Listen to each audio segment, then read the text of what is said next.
Welcome, ladies and gentlemen, to the Film Club Podcast, where every week me and Miss Boo pick out some movies, watch them, and talk about them. And this week, we're talking about... Goodfellas. One of my favorite movies, one of my top picks when it comes to mob movies as a genre. Mm-hmm. What about you? How do you feel about this movie? Oh, I'm a huge fan. Martin Scorsese, to me, can, do no wrong. I don't think he's ever made a out-and-out terrible movie. Goodfellas is in the echelon of some of the greatest Scorsese movies. This might be his best movie. And it's one of the greatest mob movies of all time. Yeah, I mean, even when it was released, people are saying, alright, the only competition this has is The Godfather, and that's it. And that's really good company to be in. Yeah, considering when this movie first came out, before it went out to the general audience, they did a screener, and a lot of people didn't like it. And he was like, you know what? He's like, I'm not even pissed off. This is kind of funny that people don't like it. Well, here's the thing about that, because the people who saw it originally, like the screener people, they just said, oh, the end of the movie, I just gave me an anxiety attack. It felt so uncomfortable. And Scorsese's like, so you felt exactly how I wanted you to feel at the end of the movie. They're like, yeah, and I didn't like it. Scorsese's like, I've achieved my goal. This is perfect. Because the movie, this movie is so weird because it was Scorsese's most expensive movie up to that point. I think it cost him $25 million, which, $25 million. And Hollywood money, whoo! That's chump change now, but in 1990, that was a lot of money. Yeah. And but the producers just kind of let him do whatever. They were like, nah, we won't have you cut anything down, it'll be fine. I'm guessing they thought this was just gonna be an Oscar bait movie, and they're like, screw it, we'll just roll it out. But it is fascinating that audiences just didn't really show up for this.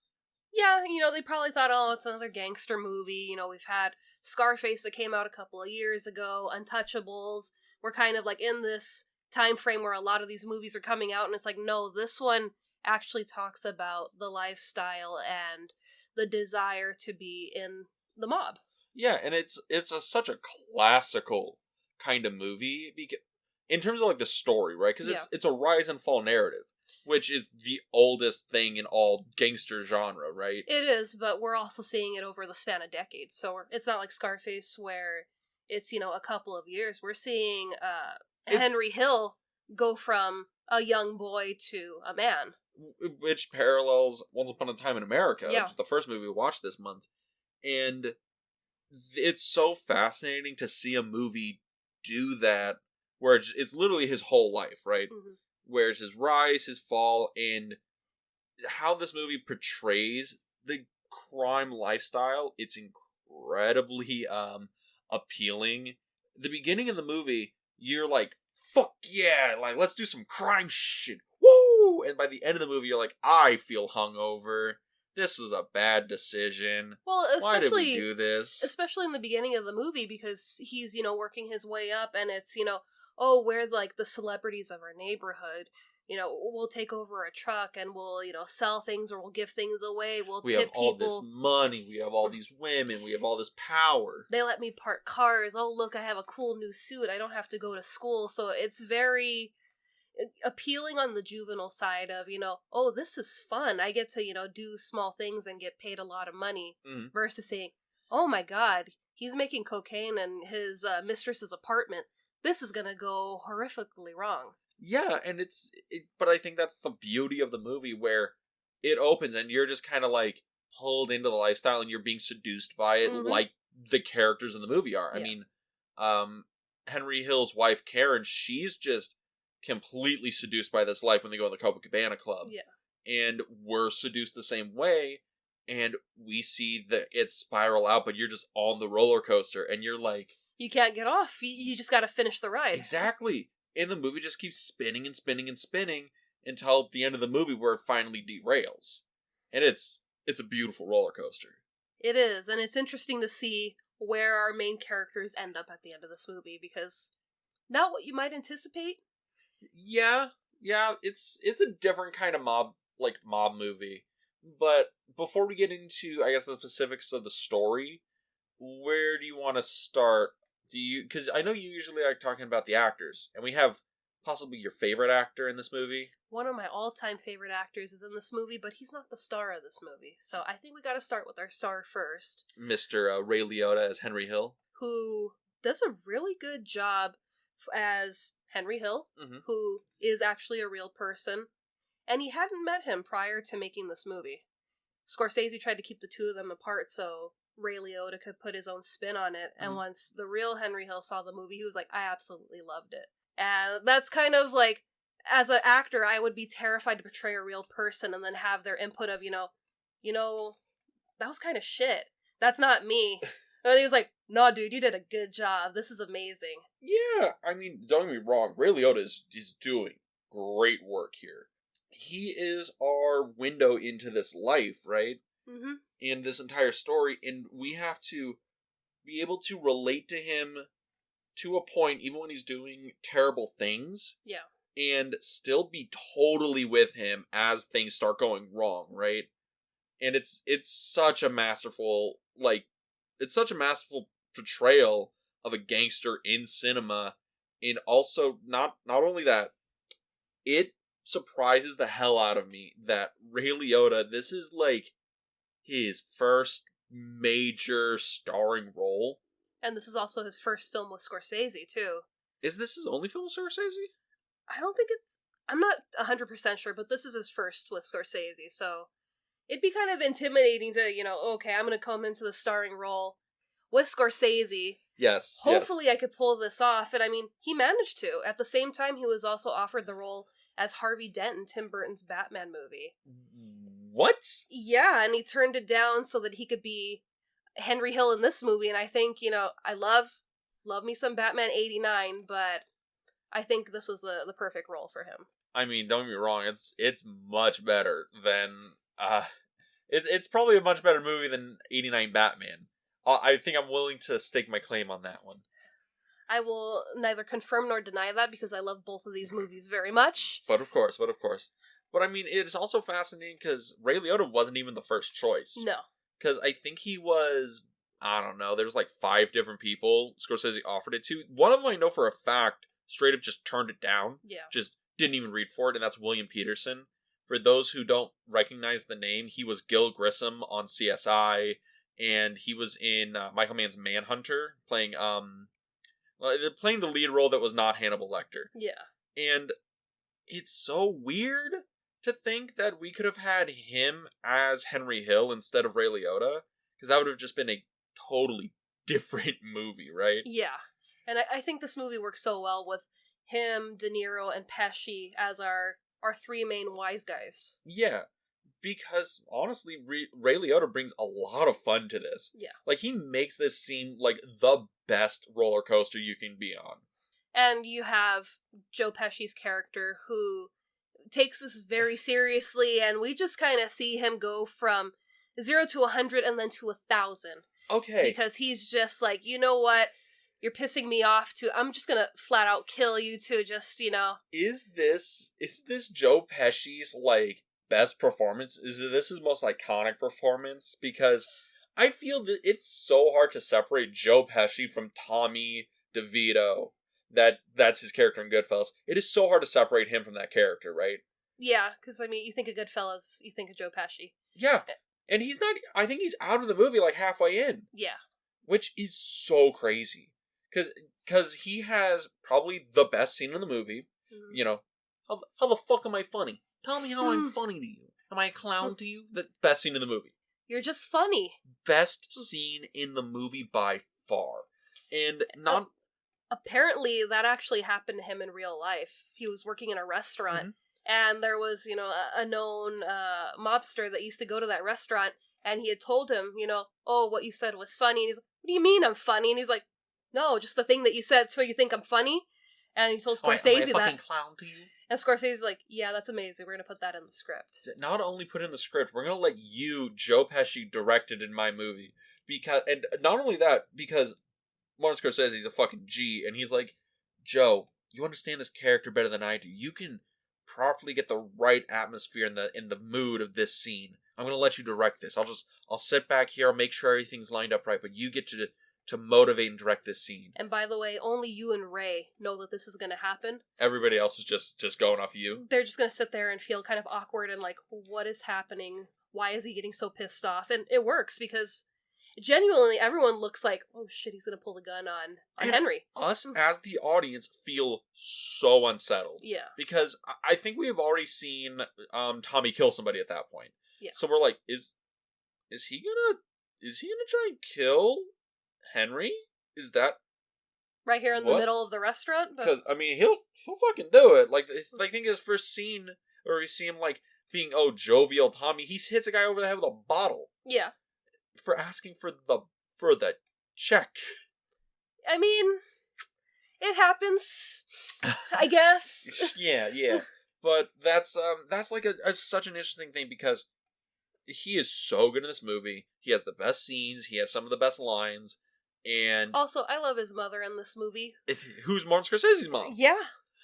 Which is great. She's like, hey, look at this painting. Where'd the painting come from? Because she just pulled it out from the infinity bag underneath the table. The painting actually came from the writer of Wise Guys. Oh, Nicholas Pileggi? Yeah, his mom painted that, and he brought that in, and he's like, you know what? I want to put this into the movie. Oh, I like this painting here. You got the guy with the white hair, one dog going that way, one dog going this way, and he's just like, hey, what do you want from me? And it's such a weird little thing in the movie, but it's... If I put on my tinfoil hat here, it also explains so much. It's about the crossroads, man. Exactly. It's the deep themes, man. But it's so good. It's so good. It's along with the lines of that scene where Martin Scorsese's mom wasn't told about the body in the car.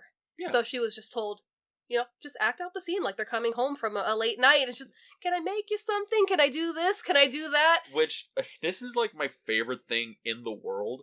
Because, like, Martin Scorsese and Robert De Niro, Joe Pesci, they're, like friends, right? Yeah. Like, they talk to each other, like, in normal society, not, like, work stuff. Yeah. So, Mrs. Scorsese, his mother, is like, oh, you're having Bob and Joey over? Mm-hmm. Oh, I'll make you something. And literally, she was like, why are you directing me, Martin? It's fine. This is like when you guys come home, when you're after work. I'll just make you something. It'll be okay. It is just so awesome to know that Martin Scorsese could not direct his mother. She was just like, don't worry, Marty, I got this. This is how I do it. It's okay. I mean, it made me miss my grandmother. I was like, I want, to go home to my grandma's house and have her cook me something just because I showed up. You just want fresh mole. Oh, that does sound good. But we're talking about Goodfellas. Exactly. And not only the great supporting cast, we also got to talk about your favorite actor, the third of the trio. That's right, Jimmy the Jet, Robert De Niro, not Jimmy the Jet. Jimmy the Jet, didn't I? Jimmy the Jet Rodriguez. Yeah, you're thinking about Sandlot there. We're talking about Goodfellas with Jimmy the Gent. Jimmy Conway, yeah, played by Robert De Niro in another string of iconic performances. Another movie where he cements himself as being really, really good playing gangsters. Yeah. And it's Robert De Niro. It's still like in his prime. Yeah, no, this is good. But yeah, and he's playing Jimmy Conway, who is the most paranoid motherfucker on the planet. And it is great. Which you kind of have to be in this life that they live. Yeah, and you don't know who's gonna whack you. Yes, and I love how it's Jimmy who's so afraid of getting caught. He doesn't want to go to prison. He doesn't want to get whacked. That he's the one who sets people up to get whacked, to go to prison. Because he wants none of this. He is ultra paranoid. He's ultra careful. Super charming. That goes with the whole fact of he's being played by Robert De Niro. Yes. Their characters are going to be kind of charming. And it's so fun to just watch him interact with Henry Hill and Tommy and Paulie. He really does tie a lot of the strings of the cast together. Yeah, and in an interview with Ray Liotta, he said that Joe Pesci and Robert De Niro were the glitter, and Henry himself was the glue that kind of held them together. And it's like, yeah, you do get a lot of, shine and flash from Tommy. From Tommy and Jimmy. And Jimmy, sorry. I'm blanking on names. I want to keep calling them by their actual names. Yeah. And it's like, yeah, and you have Henry that's still kind of learning. Mm-hmm. I mean, we see him kind of be more confident when he's out with Karen. It's like, yeah. I'm the big man on campus, but when he's with the two of them, he kind of knows to take a back step and like, okay, they really know what they're doing. Yeah, well, it's one of those things where that's a really great way to put it. Henry is the core of the story, and Tommy and Jimmy are the interesting side pieces. Mm-hmm. Henry's the steak, they're the mashed potatoes and the peas and carrots. They're the rest of the meal. Yeah, I love me some mashed potatoes. Yeah. So, wait, is Robert De Niro mashed potatoes or is he peas and carrots? He's mashed potatoes. Definitely mashed potatoes? Definitely. Is that because he's Irish? That's racist. Happy St. Patrick's Day, everyone. That was yesterday. Yeah, don't worry about it. At the time of this recording. So, yeah. And I think these three, being our leading men, do a great job. We also have Karen, played by... I can't remember her name.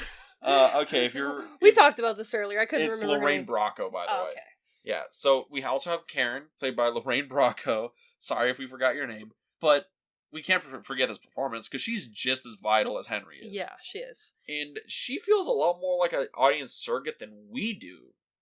Because she's coming into this kind of blind and seeing it for the first time.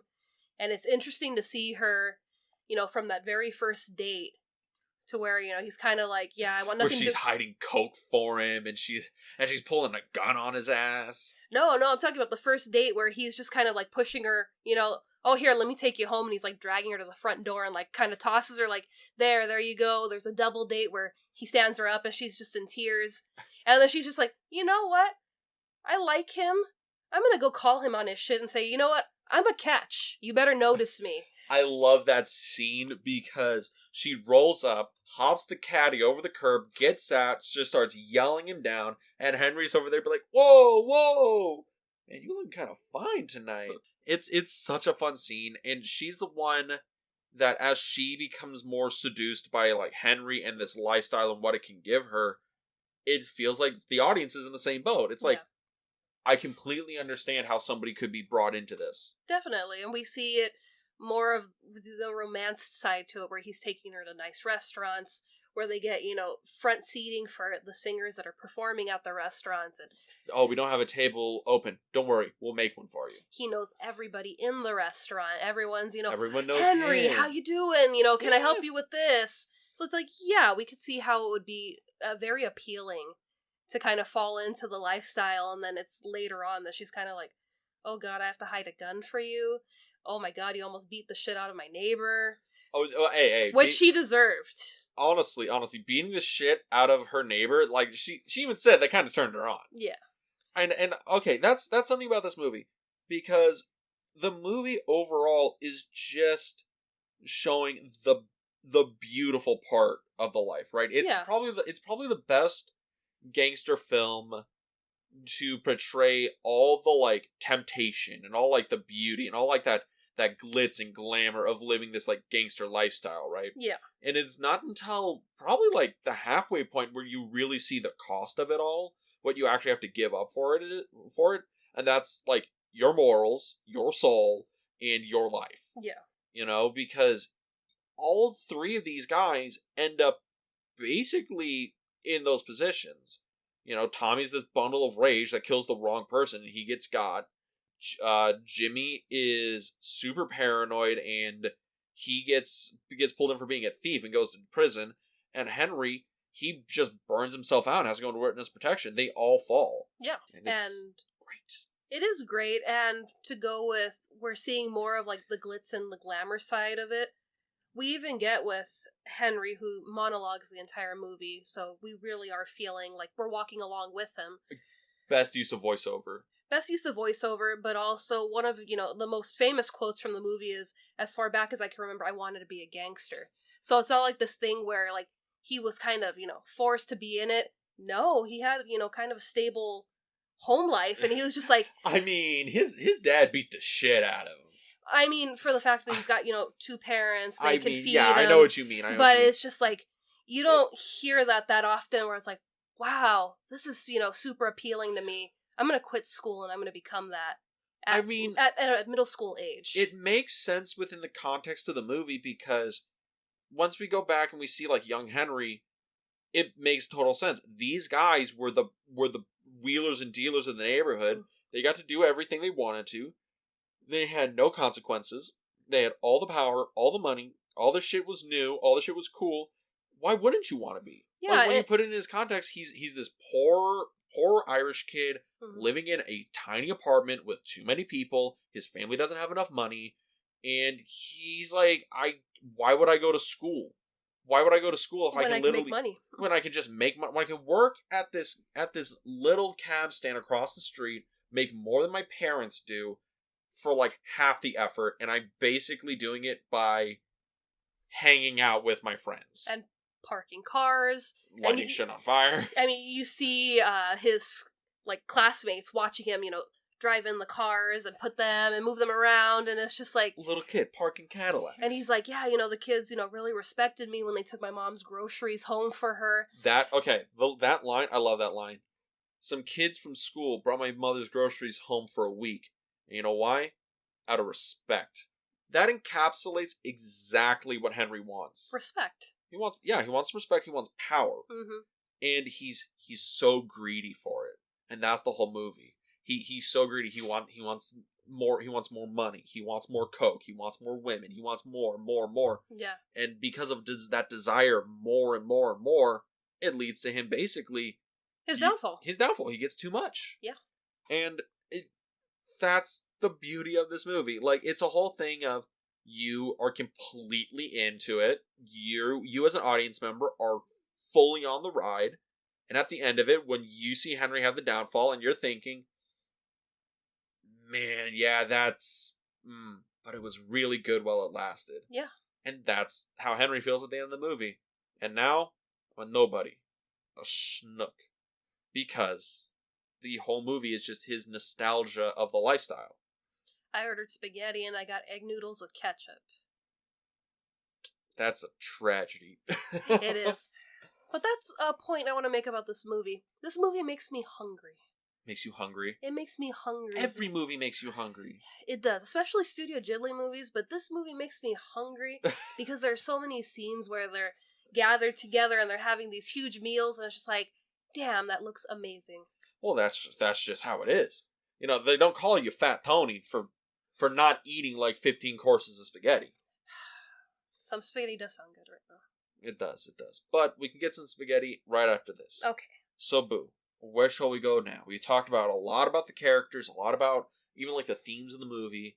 What else do we want to talk about? Well, I think we got to start from the beginning because this movie starts in the 50s. It does start in the 50s. It's not, a fast story. And we go at least 4 decades in this movie. We do. I mean, I guess I'll break it down for you. Okay. Dun, dun, dun, dun, dun, dun, dun, dun.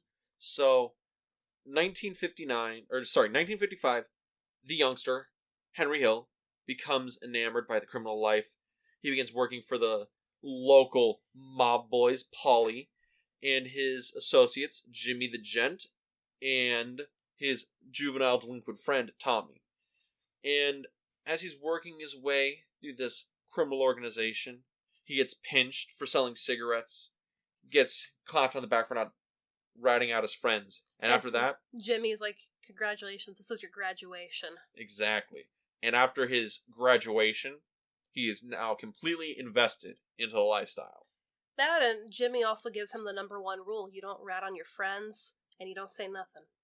And by the end of the movie, he breaks both of those. Yes, he does. But the 55 sequence, right, where he's like a young kid, what are your thoughts about that? Like, I love this that whole sequence. Backstory. The whole sequence is great. I love the whole sequence. I love that we're kind of seeing it from a kid's perspective, where it's just like, wow, this whole life is fantastical. It's just, I get paid and I do a couple of things. Oh, I light these cars on fire. They pay me even more. This is fun. It has this sheen of just nostalgia over the whole sequence, right?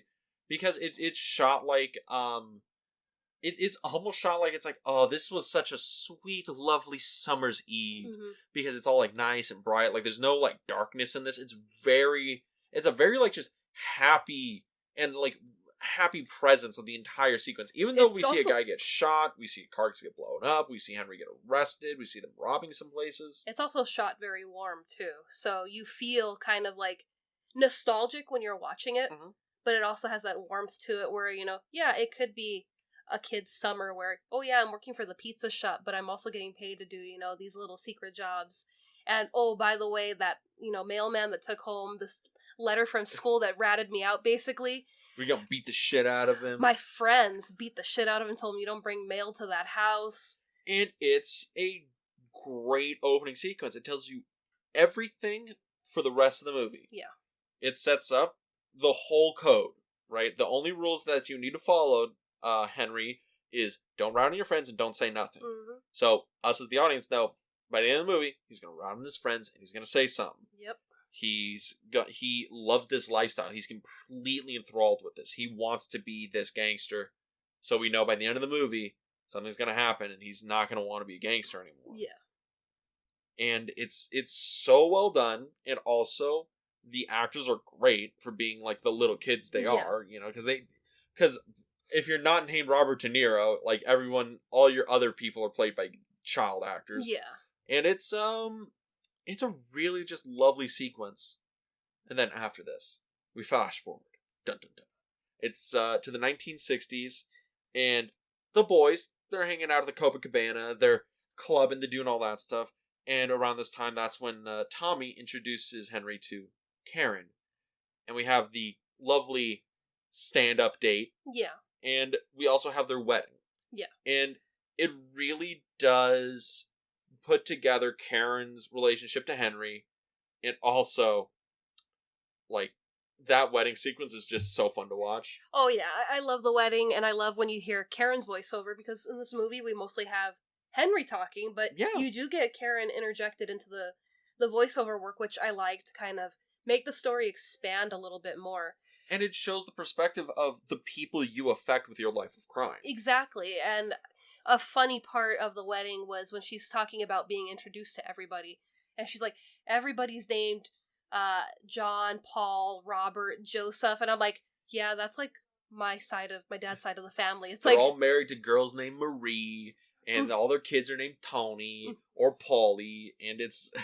That was just like, that's funny. When they're getting all the donations. Oh, yeah. They're not even donations, like, here's a wedding present, take care of this, and it's just envelopes and stacks of cash. And you see the line of people waiting to give them an envelope. I'm like, sign me up for that. A bag of money. Well, boo. But I don't want to do all the bad things. Yeah, exactly.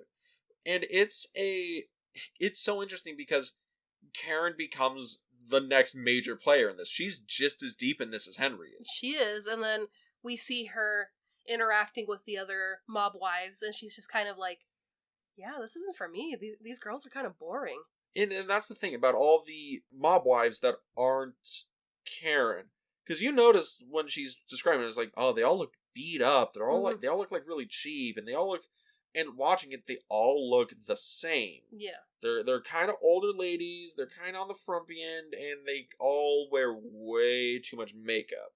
And jewelry. And, I feel like they're all very much aware that their husbands have girlfriends. Yeah. And I think Karen is like, what? But like, why? And Henry's like, well, because that's just how this lifestyle works, right? Just have girlfriends. This is what you signed up for. You didn't know that? Like, that should have been in the itinerary. The girls didn't tell you? And it's really interesting to see the families outside of just, like, the mob people, right?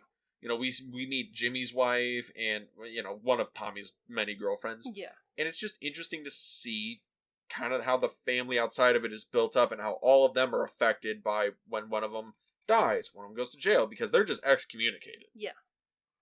And I like that Karen's kind of cut from a different cloth, where she's just like, oh, my husband's cheating on me with somebody else. I'm gonna go track that woman. She pulls a gun on him and shoves it in his face while he's asleep. Well, that's after she goes and confronts the girl at her apartment. She's banging on the intercom, and she's like, "There's a whore in B12. Hey, or are you the tenant of this building? Are you the person that runs it? She's a whore. And you see the mistress on the couch just in tears, and it's just like, yeah, that's what happens when you tango with a married man. But at the same time, love Lorraine Bracco in this movie. She is so good in this. Yeah. But again, this is the lifestyle in the movie, and she's the last one to know, which ends up with her trying to to shoot Henry in bed. Yeah, which is such a fucking good scene. I love her passion and her anger of, how dare you do this to me? And then he talks her down, then he yells at her. I'm sorry! I was just like, no, don't cave, Karen! It's that, toxic dependency they have. It's how it works. And then after this, we kind of speed through. We get into 1970 with Billy Bat's main man getting out of prison. And shows up at the club where the boys are. And he starts talking some shit to Tommy. Yeah. Tommy don't take no shit. Place close up. Tommy beats Billy to death with a gun.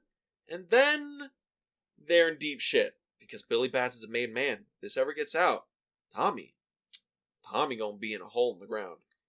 And you don't kill anybody that's made. You do not kill anyone that's made.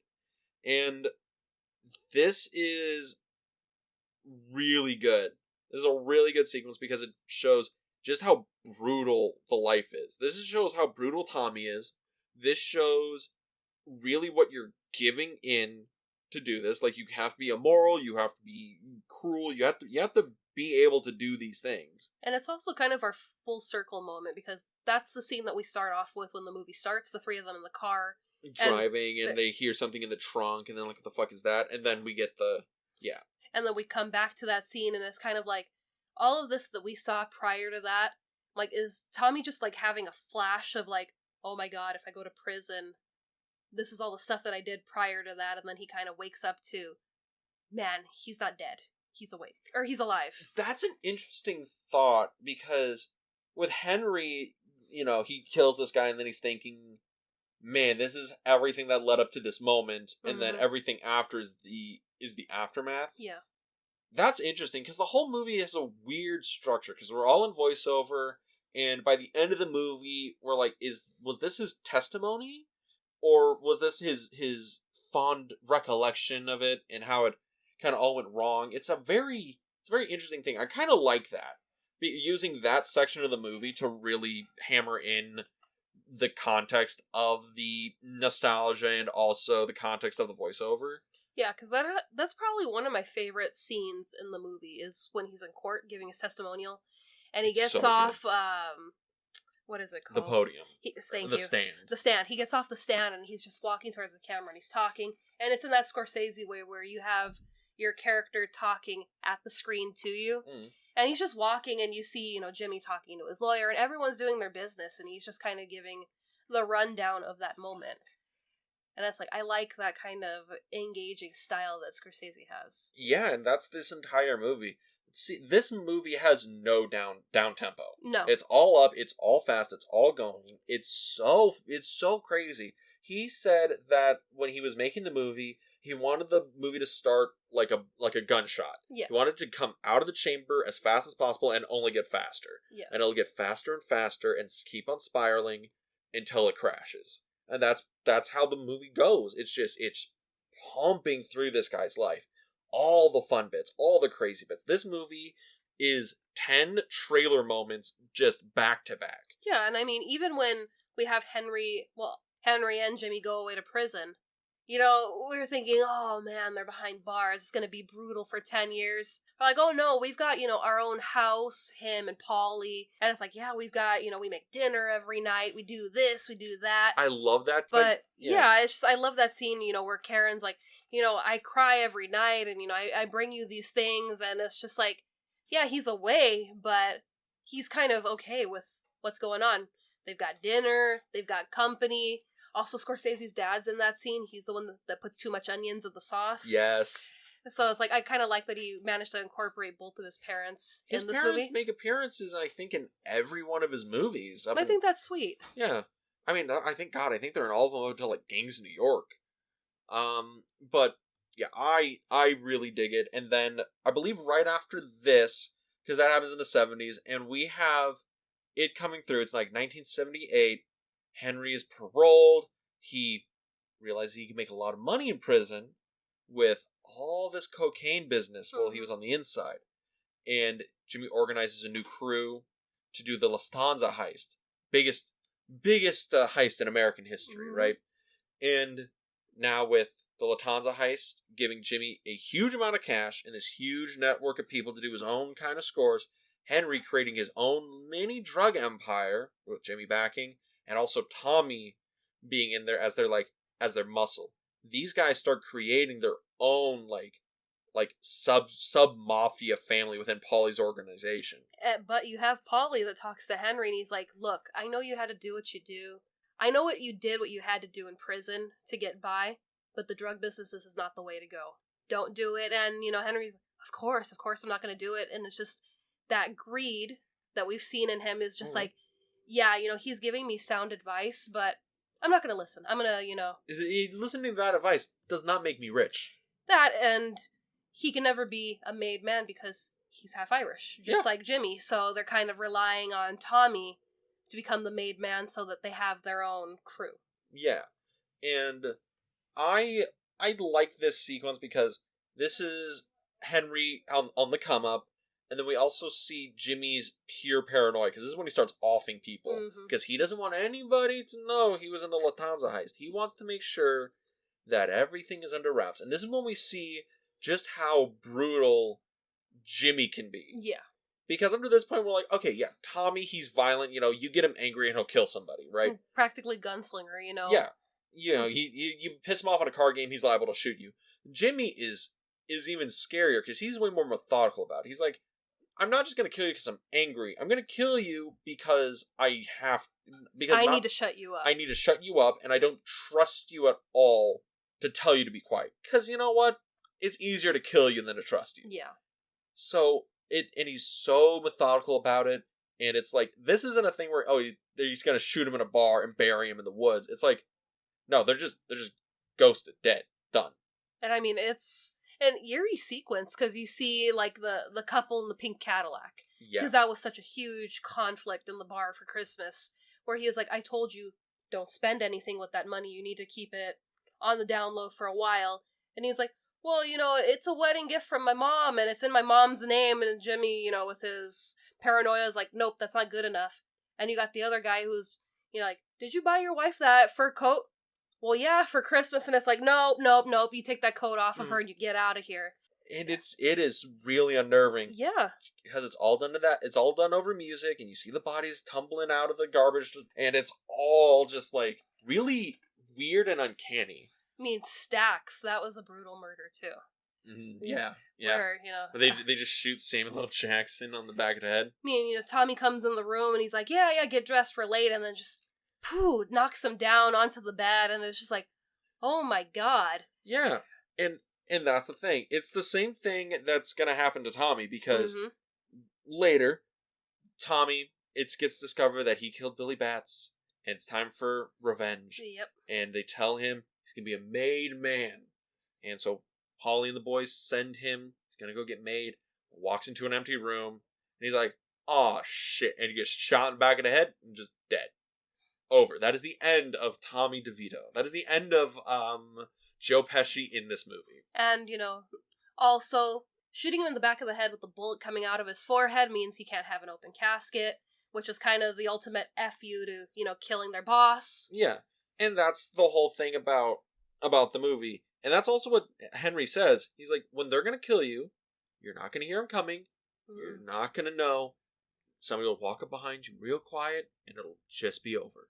And it's also the first time that we see Jimmy have a genuine reaction to someone dying. That's like the Oscar moment. Yeah. Honestly, because it's anger and it's sadness. But he's whimpering. It's not even like a cry. He's just whimpering, and then Henry's kind of like, well, that sucks. He's destroyed by it. Yeah. And that is some of the best performing in the movie, especially from De Niro in this, where he is already so good. And it surprised the hell out of me that only Joe Pesci won an Oscar for this movie. Yeah. And it's crazy. But he very much deserved that Oscar. Very much. Oh, yes. Because he's only in, like half of the movie, and he still made it. Yeah. But as it goes, because later on, after Tommy is killed, Henry, he develops a drug habit. Pretty paranoid, right? Because cocaine kind of does that to you. And he's setting up another deal in Pittsburgh, but he's arrested by narcotics agents after they've been following around with a helicopter all day. And he gets bailed out by Karen. Karen says that, she flushed like 60 grand worth of coke down the toilet. Henry's like, that was everything. I'm going to get murdered. Oh my God. And then we have Henry having that moment where he's trying to figure out what's he going to do. Is he going to rat him out? Is he going to go to Polly?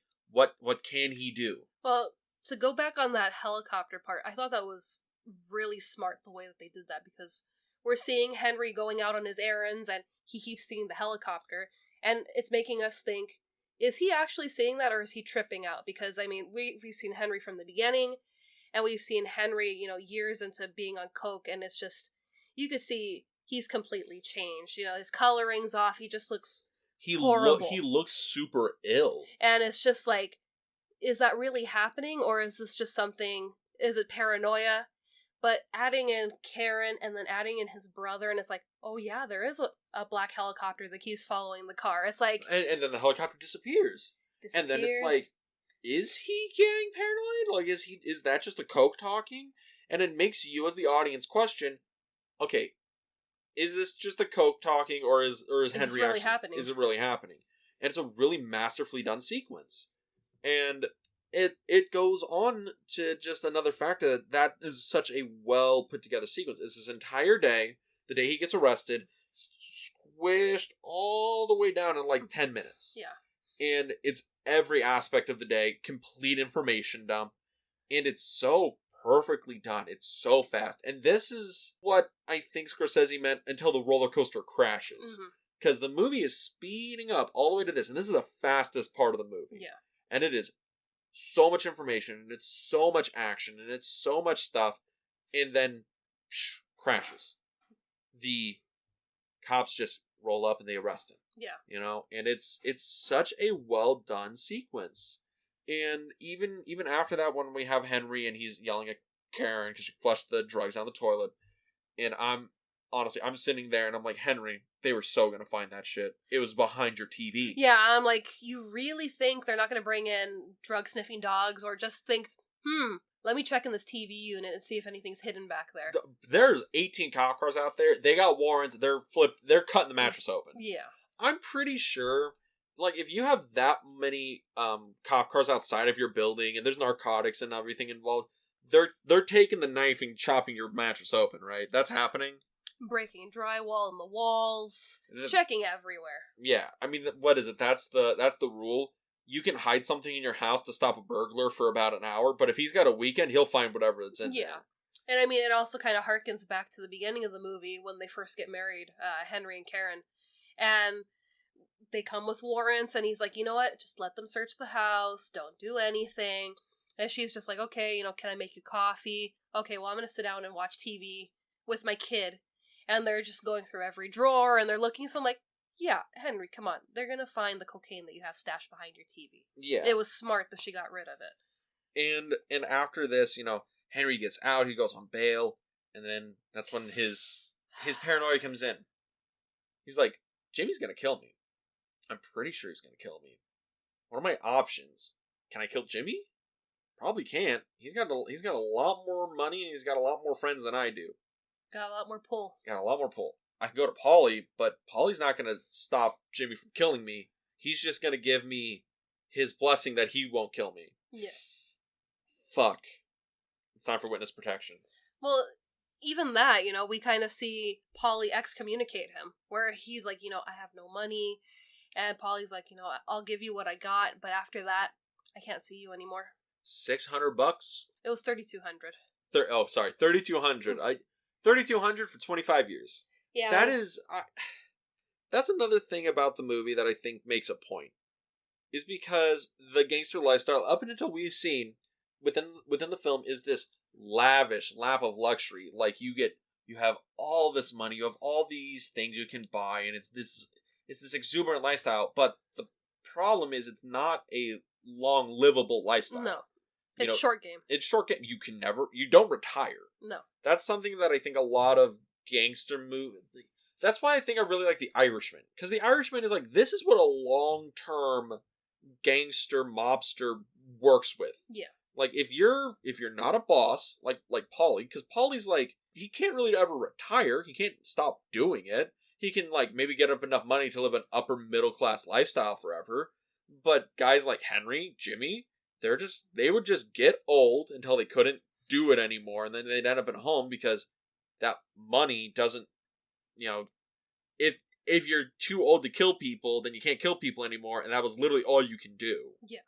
Because, what is it? Henry says during his court testimony, he never had a job, he never filed taxes, all his social security was bogus, all of his shit was bogus. If it weren't for his birth certificate and arrest record, he would not exist. Yeah. And that's got to be like all of these guys. Like, if you're in this long enough, you can't do anything else. Like, I mean, if Henry's like 30 at the end of this, and he goes in somewhere and he's like, I need a job, and they're like, what can you do? And he's like, I can hang out at Copacabana and tell funny stories. Like, they're gonna tell him to fucking shove off. Yeah. So it's just so interesting that that's the retirement out for this. Either you die, go to prison, or you become, as Henry says, a schnook, an average guy. And he does. And Jimmy goes to prison. Tommy's dead. Everyone goes up. He rats everyone out to save his own life. And you get that smile right at the end of the movie where it's like, yeah, I may not be living the life, but I made it out of there. He's like, I may be an average guy, but I'm alive, and that's a win. All those guys are gonna die in prison, which is what we get with the end credits title cards, right? Where it tells you what happened to everybody. Yeah. Henry Hill, he was in witness protection. He divorced Karen, and then he ended up coming out of witness protection. We had Paulie, he died of cancer in prison. Jimmy, he's going to be in prison until 2004, and we find out that he died of cancer in prison too. Yeah. And also, yeah, Henry didn't come out of witness protection. He was kicked out of witness protection. I know. I don't want to name drop it, but yeah, he got caught with like methamphetamine. Basically, he stopped. He was like, you know what? Goodfellas was a good movie. Man, I miss running drugs. I'm gonna go sell meth. Well, no, it wasn't that. He did get in trouble for selling meth, but when this movie came out, he was like, yeah, the star of that movie, that's me. I've been a witness protection. And they're like, Henry, really? We've been protecting you for this long? And they're like, yeah, you're out of the program. Yeah. And it was just like, brah. He used to call into Howard Stern all the time? Yeah. I found that so funny. He would call in and he would just like talk bullshit. He also had his own website where you could buy like merch about this movie. And people were like writing in messages, you're a rat, you did this to your friends, you did that. He's like, I'm alive. And apparently the website's still up and running. That's awesome. Yeah. But, Boo, so, anything else? Anything else left you wanted to jump on to about this movie? No, it's just a great movie. I would highly recommend it. I don't know if you have more that you want to talk about the movie. Honestly, anything else I could add is just 2 big thumbs up. This is such a fun movie. This is a movie I can definitely see being somebody's favorite. This is a movie you can absolutely analyze and go deep on. This is a movie you should study. Mm-hmm. As just, this is how you should do, like, voiceover. This is how you should do these scenes. This is how you should structure things. It's such a good movie. Yeah. But we're coming to the end of Mob Movie March. Yes, and you might be wondering, wait, what mob movie haven't they done yet? Is it the one mob movie that looms over all others that have come before and after it? The only mob movie, the gangster movie that is probably universal in terms of acclaim and audience appreciation? If you are correct, because next week we're watching Oh, we're watching the greatest gangster movie ever, Looney Tunes Crime Wave. Yes, I'm so pumped. Yeah, no, we're watching The Godfather. Even more pumped. Yeah, I'm very excited. I love The Godfather. I actually think it might be a perfect movie. It is, and, we're not just watching the movie. We've been kind of holding off on this information, but Dean, why don't you tell people what we're doing and how this episode is going to be special? So, because this movie is going to be a 50th anniversary, basically this year. It just celebrated its anniversary a few days ago. Yeah, and because of that, the Academy of Motion Pictures and Sciences Museum in Hollywood, they're going to be doing a special screening for the 50th anniversary. That is going to feature a Q&A by the director, Francis Ford Coppola. We're going to be there. We're going to watch it. We're going to talk to Coppola. It's going to be a fun experience. Well, we're probably going to listen to Coppola talk. Maybe we'll get a question in there. I'm just excited. It's going to be fun because that screen is giant. That theater is giant. And it's also been restored for the 50th anniversary. So it's going to be interesting to see what the restored version looks like versus the version we saw, I think 5 years ago for the 45th anniversary. Yeah, we saw it at a Fathom Events screening. Mm-hmm. So I'm excited because it's supposed to be a 4K transfer. It's supposed to be like the best you can get it. It's been approved by Coppola himself. I'm excited. Me too. So be prepared for that. Watch out for our Instagram at the Film Club Podcast because we will be posting pictures from that day. Pictures, maybe video. And if you want to listen to us on a different platform than you currently are, you can find us on Anchor FM, Apple Podcasts, Spotify, and YouTube. Yeah, you can go to our YouTube channel, not In the Frame. We are now The Film Vault. That is right. You can go to our YouTube channel, The Film Vault. You can comment, subscribe, bells, like, do anything you want. It's a lot of fun. Go click buttons on our YouTube channel. And with that, Boo, we'll see you next week at the Film Club. Have a good week, everybody.